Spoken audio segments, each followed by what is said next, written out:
አሰላሙ አለይኩም ወራህመቱላሂ ወበረካቱ። እንደሁም ክርስቲያን ወገኖቼ ሰላም ብያለሁ። ሰላማችሁ ይብዛት ይበልልኝ በያላችሁበት። ዛሬም እንደተለመደው አንድ የጤና መረጃ ተመልሼ መጥቻለሁ። የሆድ ድርቀት እንዴት ይከሰታል? የሆድ ድርቀት አሰቃየን፣ ሽንት ቤት መጠቀም አልቻልንም የሚሉ በርካታ ጥያቄዎች አሉ። ዛሬ እነሱን በተመለከተ የሆድ ድርቀት ለምን እንደሚከሰት የማብራራ ይሆናል። እንዲሁም መፍትሄውስ ምንድነው የሚለውንም የማጋራችሁ ይሆናል። ቪዲዮውን እስከመጨረሻው ተከታተሉ። ሄልዝ ኢንፎ ጤና መረጃ ቤተሰብ ያልሆናችሁ ቤተሰብ ይሁኑ። ቤተሰብ የሆናችሁ ላይክ፣ ሼር፣ ኮሜንት እንዳይረሳ። የሆድ ድርቀት ለምን እንደሚከሰት ያውቃሉ?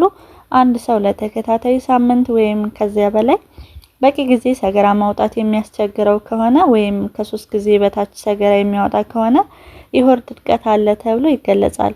ጊዜያዊ የሆነ የሆድ ድርቀት ብዙ ጊዜ የሚከሰት ነገር ነው። ነገር ግን ለረጅም ጊዜ የቆየ የሆድ ድርቀት በሚከሰትበት ወቅት የታማሚው የዕለት ተዕለት የስራ እንቅስቃሴ ከመከናወኑ በላይ ታማሚው ሰገራ በሚያወጣበት ወቅት ረዘም ላለ ጊዜ ማስማጥና ሌሎች ምልክቶች አሉ። የሆድ ድርቀት ምልክቶቹስ ምንድናቸው? የሆድ ድርቀት በሚከሰትበት ጊዜ ልናያቸው የምንችላቸው ምልክቶች ከዚህ በታች የሚዘረዝራቸው ናቸው። የመጀመሪያው ከሳምንት በታች 3 ጊዜ ሰገራ ማውጣት፣ የደረቀ ሰገራ ማውጣት፣ ሰገራ በሚወጣበት ጊዜ ማስማጥ፣ ሰገራ በሚጠቀሙበት አንዳች ነገር ደንዳና የዘጋ ያህል ነገር ስሜት መሰማት፣ ሰገራ ለማውጣት ረዳት መፈለግ ወይም ሆዶን መግፋት የመሳሰሉት የሆድ ድርቀት ምልክቶች በመባል ይታወቃሉ። እነዚህን ካያችሁ የሆድ ድርቀት አለ ማለት ነው። ለሆድ ድርቀት የሚያጋልጡስ ነገሮችስ ምንድናቸው? ለሆድ ድርቀት እንጋለጣለን እንድንጋለጥም የሚያደርጉን ምንድናቸው የሚለውን ደግሞ ከዚህ በታች የምዘረዝርላችሁ ይሆናል ማለት ነው። በመጀመሪያ በእድሜ መግፋት፣ በቂ ፈሳሽ አለመውሰድ፣ በፋይበር የበለጸጉ ምግቦችን አለመጠቀም፣ አነስተኛ የፋይበር መጠን ያላቸው ምግቦችን ማዘውተር፣ አነስተኛ ወይም ምንም አይነት የአካል እንቅስቃሴ አለማድረግ፣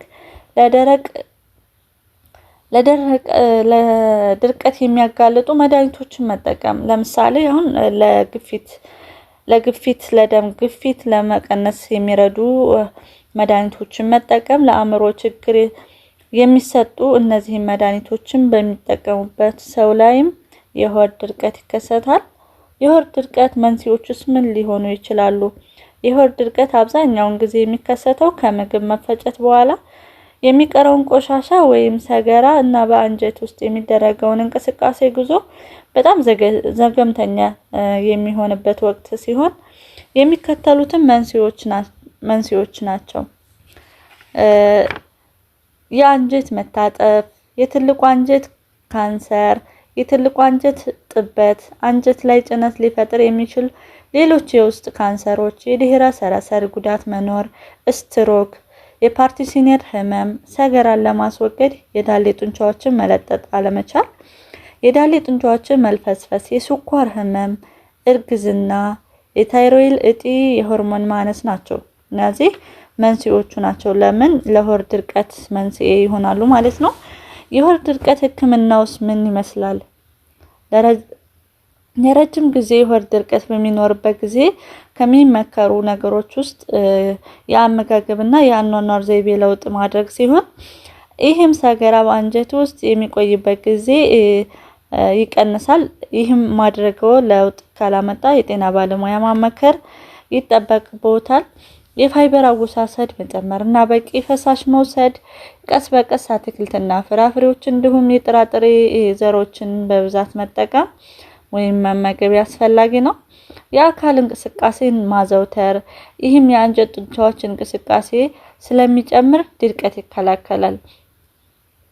የሰገራ መምጣት ባለው ጊዜ ሳያሳልፉ መጠቀም፣ የሰገራ ማለስለሻ መጠቀም፣ የዳሌ ጡንቻዎችን ስልጠና በዚህም ረገድም በሰለጠነ ባለሙያዎች መታገዝ፣ ሰገራን ከሰውነት ለማስወገድ የሚረዱ ጡንቻዎችን በማላላት በማጠንከር ማሰልጠን ሰገራን በቀላሉ ለማውጣት ይረዳሉ።